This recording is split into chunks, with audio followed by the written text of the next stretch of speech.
Maybe I can't totally relate to our main character for today's episode of Capers and Cocktails because I have no desire to have a child and certainly would prefer to have $500,000 over having a child, but I guess to each his own. In one of the stranger tales of this season, a woman in a Wal-Mart offers a boatload of money to buy a baby. Welcome to Capers and Cocktails, a true crime podcast that doesn't take itself too seriously and gives you something to enjoy while you listen. The following content may be disturbing to some. Discretion is advised. If you're enjoying one of our themed cocktails, ensure you're of legal drinking age and have fun, but drink responsibly.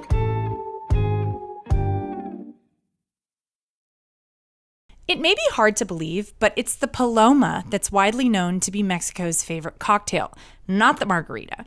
I was surprised to read that, as you probably already hear it. Some have even deemed it the national cocktail of our neighbor to the south. The Paloma wasn't created until after 1938 because that's when Squirt, the Paloma standard, was first created.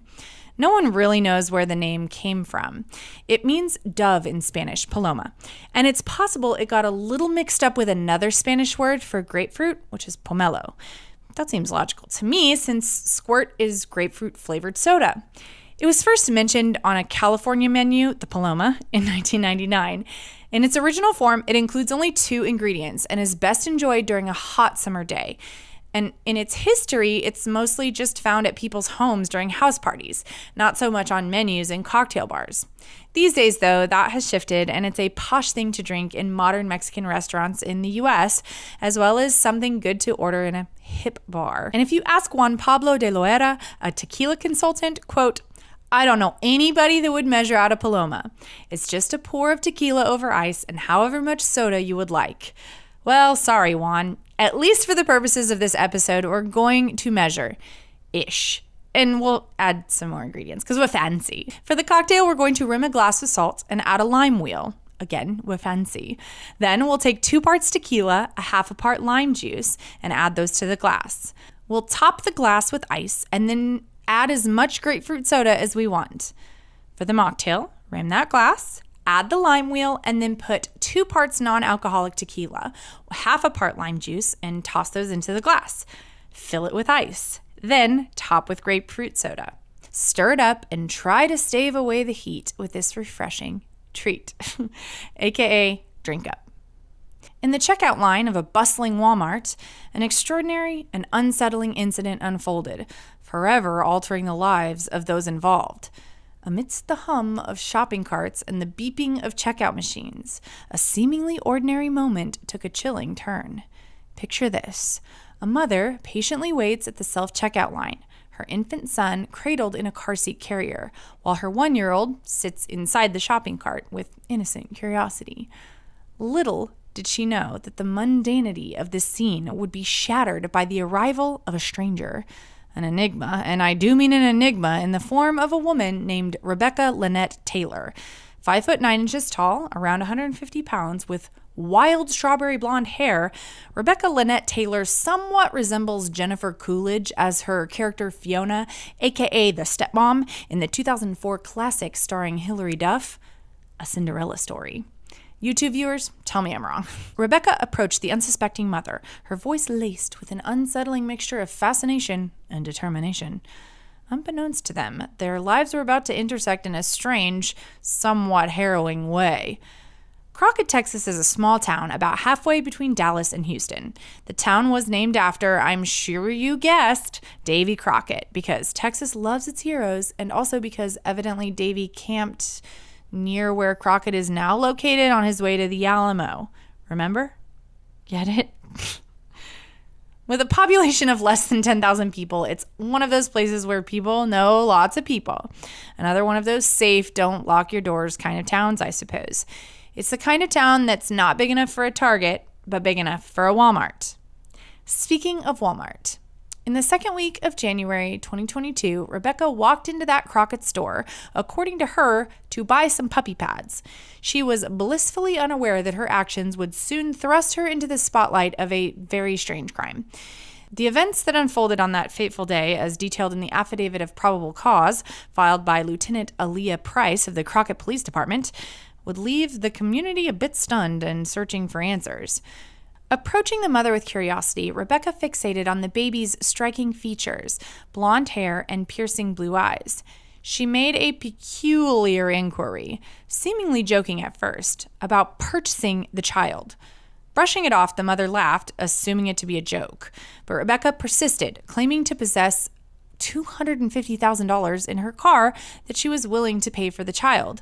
The mother firmly, naturally declined the offer, saying that no amount of money would tempt her to part with her son.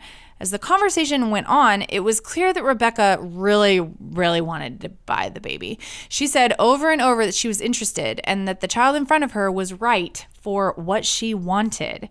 Even though the mother was getting more and more uncomfortable, Rebecca kept pushing the issue and didn't listen to the mother's advice to stay away from her son.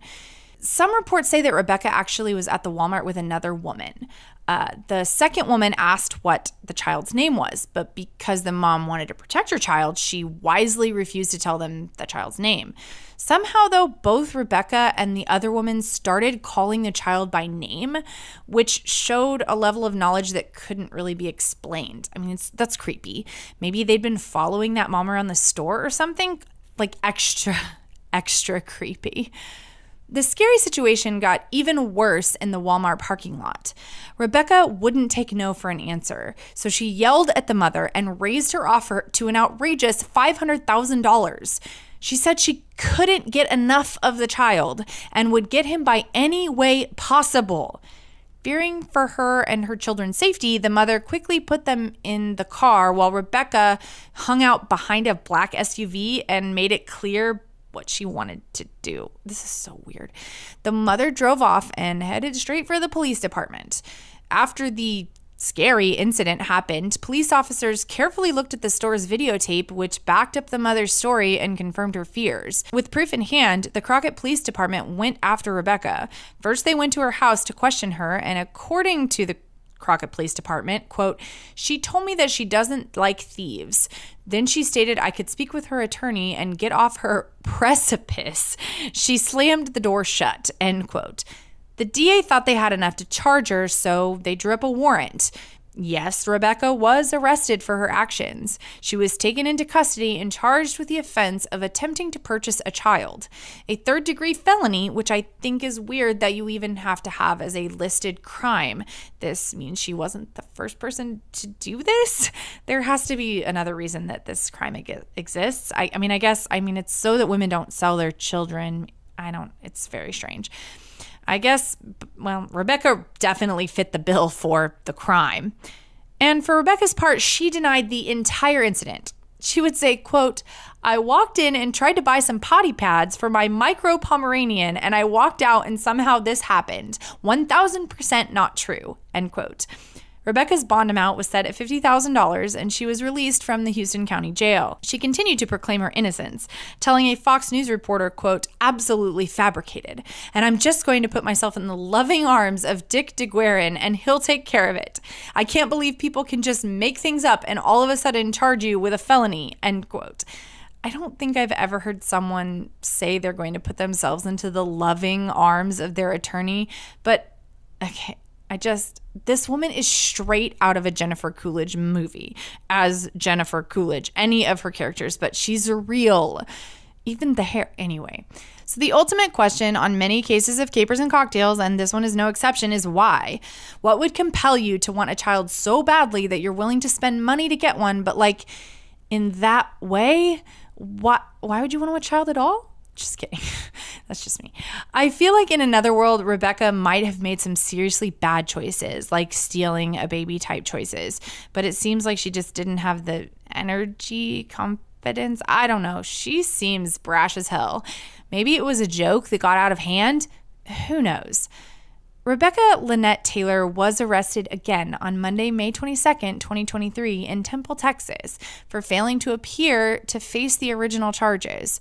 She was transferred back to Houston County before bonding out again on June 12th.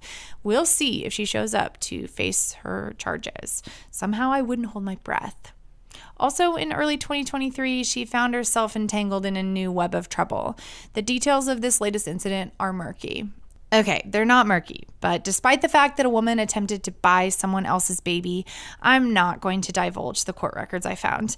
Even weirdos deserve their privacy, and I definitely put this woman on the list of grade A weirdos, especially with her chosen hairdo. Thanks for hanging out with me. I hope that the mom and her babies are doing well, and I hope that Rebecca gets some much needed help, or at least goes to court when she's supposed to.